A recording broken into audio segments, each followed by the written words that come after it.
რუსი ოკუპანტების მორიგი პროვოკაცია განმუხურში. საქართველოს ტერიტორიულ წყლებში განმუხურის პოლიციის საგუშაგოსთან ახლოს 130 მეტრში ოკუპანტთა სამხედრო კატარღა შემოვიდა. ის დაახლოებით 5 წუთი გაჩერდა. კადრში კარგად ჩანს, რომ ხომალდმა რამდენიმე მანევრით შეასრულა და ფიჩორის მიმართულებით წავიდა.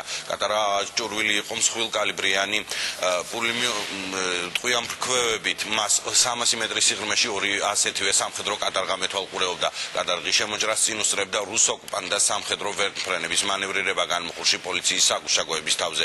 ბოლო 1 კვირის განმავლობაში ეს კატარღების შემოჭრის მეორე შემთხვევაა. ვერტმფრენები კი თითქმის ყოველდღე დაფრენავენ ქართული საგუშაგოს თავზე.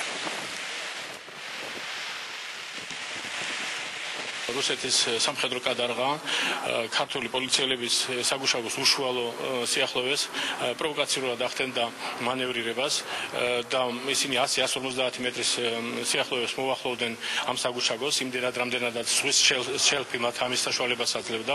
ეს იყო სუფთაწყლის პროვოკაცია, რომელსაც ქართული პოლიციელების სასახელოდ უნდა ითქვას, რომ ისინი ამას გაგებით მოეკიდნენ და გამოავლინეს რკინისებური დისციპლინა და ისინი არ არყვნენ ამ სამხედრო პროვოცირებას.